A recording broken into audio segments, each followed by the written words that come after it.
O que não fazer em vendas, Aê. terceiro episódio. Muito bom, muito bom. Já estamos aqui há 3 semanas, olha que legal. 3 semanas, olha só. Vesa TV, O que não fazer em vendas, uma série bacaninha de 15 minutinhos para você empresária, para você empresário, para você diretora, diretor de vendas, gestor de vendas, vendedora, vendedor, sobre a nossa experiência de mais de 20 anos, que a gente poderia falar aqui para você o que fazer em vendas, mas a gente decidiu fazer, pela nossa experiência, o que não fazer em vendas. Porque certo? a gente não tá aqui para falar para você o que você tem que fazer, a gente só vai falar coisas que a gente já fez que deu errado e que a gente viu que tá dando errado. É isso. A gente não é guru aqui, a gente só tá ajudando você com a nossa experiência. Exatamente. E aí, lógico, para que a gente, aproveitando que nós não somos gurus, então quem não é o guru, Luiz Schmidt? Eu não sou guru de nada, eu só falo alguma coisa sobre vendas lá no meu Instagram, tenho um negócio tradicional aqui na região da ABC e resolvi falar das coisas que eu fiz que deram errado, das que eu fiz que deram certos em vendas B2B. Basicamente é isso. É isso aí. Eu sou Hugo Palestrando, Hugo Santos, né? Hugo Palestrando nas redes sociais, sou autor de livro, palestrante e trainer e também mentor de negócios, aí onde a gente fala de vendas, principalmente vendas B2B, mas vendas de forma geral, né, Luiz? É isso aí. Se você não quer sentir alguma dorzinha quando eu falar alguma coisa, não segue. Porque se você seguir, vai ter alguma coisa que eu vou te alfinetar ali, faz parte. Alguma coisa vai doer, né? Muito bem. E nesse terceiro episódio, então, de O que não fazer em vendas, qual a nossa pergunta, Vitão? Coloca aí na tela pra gente. Posso definir meta tirando os números da minha cabeça? Ah, isso muita gente faz, né, Hugo? Quantos empresários a gente vê que faz isso? Tem aquela situação assim, né? O diretor de vendas chega numa reunião, junta os vendedores dele e tudo mais, junta as vendedoras, o empresário, ele começa com aquele discurso bonito, não, nosso time é muito potente, nossa empresa, não sei o que lá, tudo bem. E nessa nossa reunião vamos definir as nossas metas para o próximo mês, próximo semestre, para o próximo ano. Quando ele começa a falar as metas, tem 2 grupos ali. Tem uns que começam a passar frio. Uhum. Eu sou frio assim, ó. Começa a suar frio, começa a dar tremedeira. E tem aqueles que só olha pra cara do chefe assim, cara, e tá andando. Tá muito bonito o que você tá falando, mas não faz sentido. No dia a dia não vai funcionar de jeito nenhum essa história, né, cara? E tem o terceiro. Tem o terceiro? É o que tá dormindo, que não percebeu nada, ele só vai se ligar depois. Quanto é que era a meta mesmo? Exatamente. E aí, né, Luiz, a gente vê uma grande tristeza quando a gente percebe que muitas vezes as metas de vendas são definidas assim, né? Ele faz assim, vou duplicar, vou triplicar a meta do ano que vem, acho que dá. Né? É verdade. E soca a informação pro time de vendas, né? Faz sentido isso? Tem um outro vendedor, um outro gestor assim que ele fala, cara, se o pessoal bater a meta muito fácil, vamos dobrar? Porque eu acho que eles vão dar conta, entendeu? Mas peraí, você tem um histórico para entender se aquela meta que você bateu está dentro de uma sazonalidade, está dentro de um projeto especial. Nos últimos 5 anos, aquilo foi uma meta consistente, foi um valor batido consistente, para você poder analisar o seu passado e não prever o seu futuro, mas usar o passado como base para poder crescer?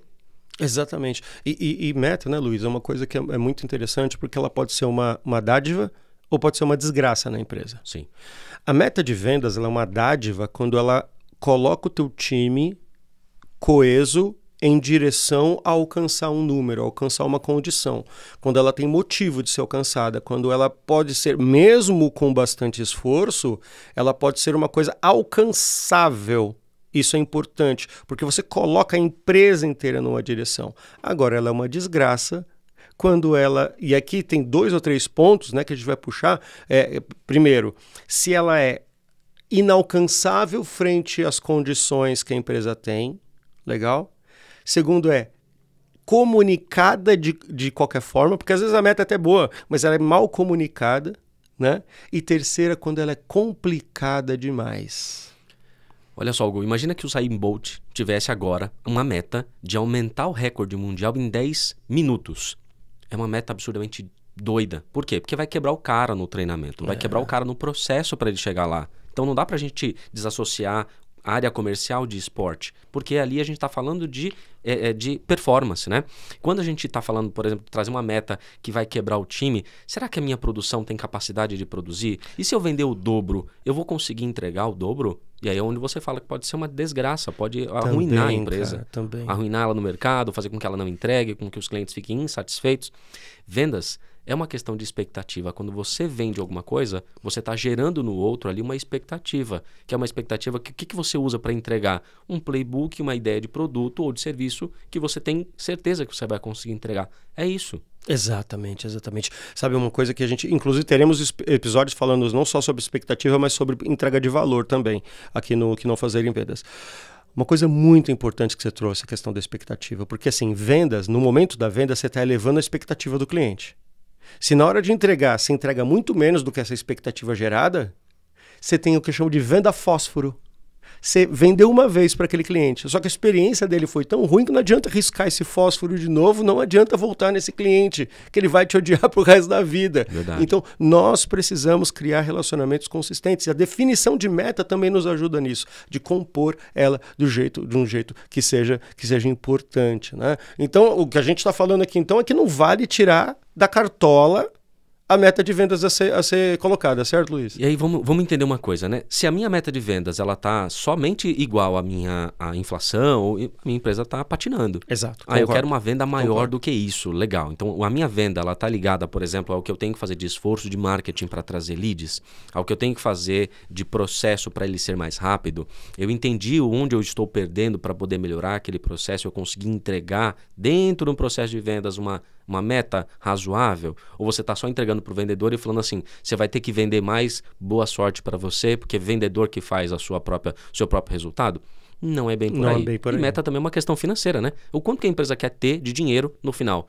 Faz uma conta reversa, você que tem um negócio aí, qual é a margem de produto? É 10%? Então você quer ter 100 mil? Bom, isso daí tem que ser 10% do total de vendas do ano. Esse é o ponto. Aí você consegue calcular a venda. Exato. E aqui você trouxe 2 pontos que para mim são fundamentais, né?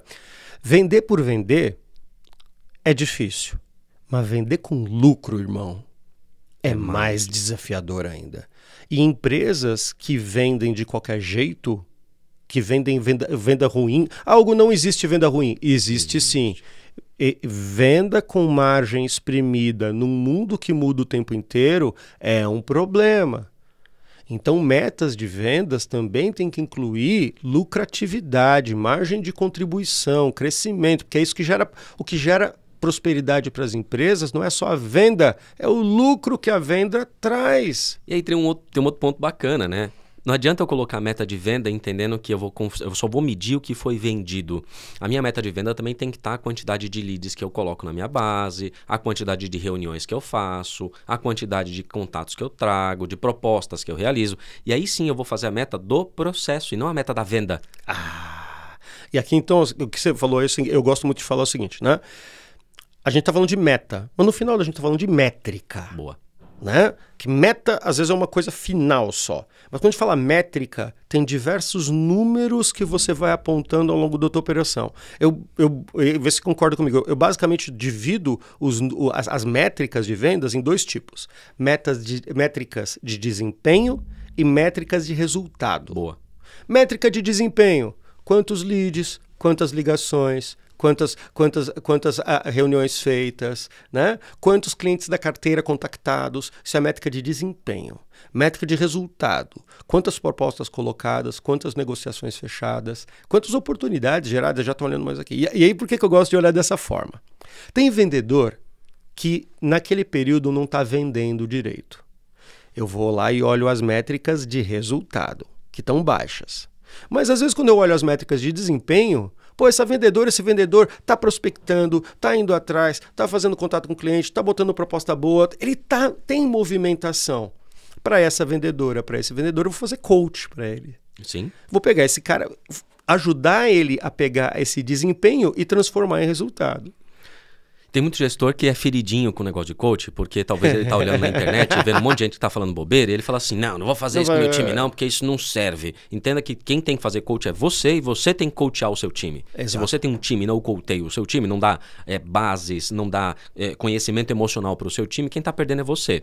E aí quando você entra nessa história de colocar métricas de resultados e não medir as métricas de resultados, você tá jogando a responsabilidade de novo para ele. Exato. Um outro ponto que a gente também pode colocar é pesquisar, verificar a qualidade, a qualidade de satisfação dos seus clientes.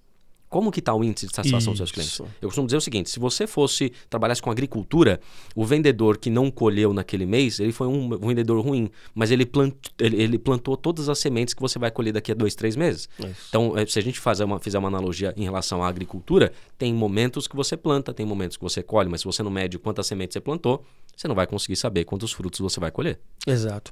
Antes da gente já ir ali, o que não fazer em vendas são episódios de 15 minutos, são episódios rápidos para você, gestora, gestor de vendas, diretora, diretor, para você, vendedora, vendedora, assistir com facilidade semanalmente aqui no canal Vesa. Na verdade, você pode até colocar na sua reunião semanal. Ah, você não tem uma reunião semanal? Então a gente vai falar aqui sobre rituais comerciais, são obrigatórios. Se você não tem, faça um ritual. Toda semana, põe esse programa, assiste com a sua equipe e comenta sobre o que a gente está falando. Mesmo que seja falar, olha que bobeira que esses caras estão falando, põe no seu time para ver, assiste toda semana. Exatamente, adorei essa. Mais uma utilidade para o que não fazer em vendas. Olha só, tem uma questão muito importante quando a gente pensa em meta também, é que quando a meta é complicada de ser entendida, quando o comissionamento é complicado de ser entendido, o vendedor se desanima.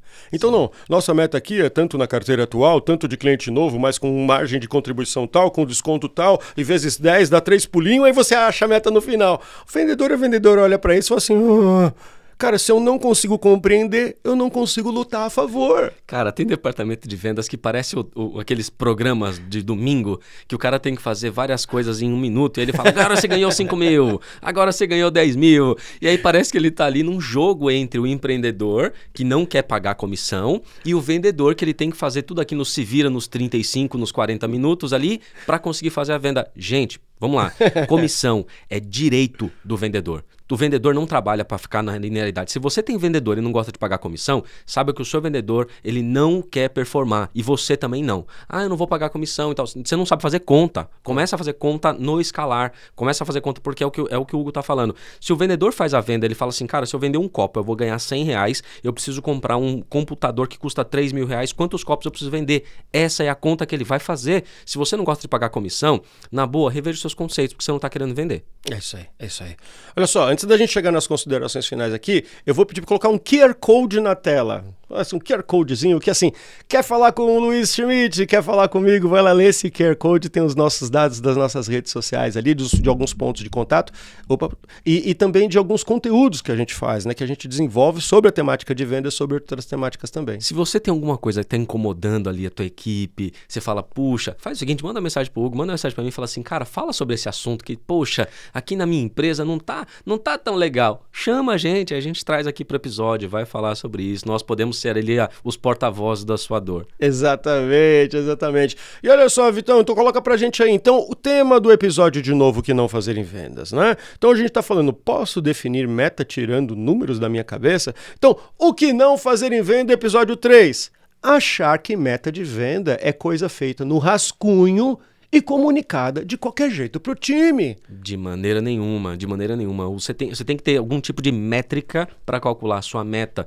dados históricos para poder levar em consideração o que foi feito antes, para fazer depois. Usar alguma base de valor, que seja o crescimento da inflação, ou o crescimento do seu próprio mercado, ou a quantidade de mercado que você ainda não explorou e você quer aumentar a market share. Então pode usar alguma métrica, alguma base para que o seu time cresça. Agora, meta também é uma questão de sonho. Qual é a meta de sonho dos seus próprios vendedores? O que eles querem atingir? O que você quer atingir como empreendedor? Exato. E você tem uma experiência, não sei se pode falar, na verdade, de feedbacks de vendedores seus que chegaram e falaram assim, porra, consegui... Desculpa, não sei por que falar isso. Consegui tal coisa por conta... Como é que foi o legal do vendedor e do gestor é quando ele divide os sonhos da equipe e ele fala assim, cara, eu quero comprar um apartamento. E aí chega um vendedor para você e fala assim, olha, se eu bater mais um mês igual a esse, eu consigo dar entrada no meu apartamento. Se você, gestor e empreendedor, você não fica feliz com isso, cara, de verdade, eu acho que você não está entendendo o que é venda. Venda, como a gente falou, que é a expectativa do cliente, expectativa do vendedor também, de ter um carro novo, de ter uma casa nova, de mudar de cidade, de comprar uma roupa nova, de fazer uma viagem. Então, isso é o que motiva. O que motiva vendas é sonho. Então, se você compartilha o seu time, entende, luta pelo sonho dele, e eles vão lutar pelo seu, empreendedor e gestor também. Então, o time já teve, sim, possibilidade de falar, cara, eu vou dar entrada no meu apartamento, eu fico muito, muito feliz com isso. não teria forma melhor de encerrar o terceiro episódio do que não fazer em vendas com esse depoimento seu, viu, meu irmão? Rapidinho, né? Passou muito rápido, muito rápido, 15 minutos que passam assim. Então, olha só, Vitão, coloca pra gente aí o rede social, eu sei que eu tô na tela aí, coloca a minha rede social, vocês me acham no LinkedIn, certo? O Hugo Palestrano no LinkedIn, é lá que eu coloco principalmente os meus conteúdos e as minhas informações. E corta pra tela, Luiz Schmidt aqui também. No Instagram, você pode me encontrar lá no Instagram, @Luiz Schmidt, tá aqui no GC, e lá eu falo, ponho conteúdo todo dia, também tô lá no LinkedIn, mas a minha rede social que eu mais coloco coisa é no Instagram, você acompanha a minha realidade lá. E na próxima semana falaremos sobre o seguinte, né? Será que dá pra gente farejar o quanto de vendas a gente vai fechar no próximo mês? Esse vai ser o tema do 4º episódio do Que Não Fazer em Vendas na próxima semana aqui na Vesa TV. Te aguardo lá. Até a próxima semana. Valeu, até mais. Até mais.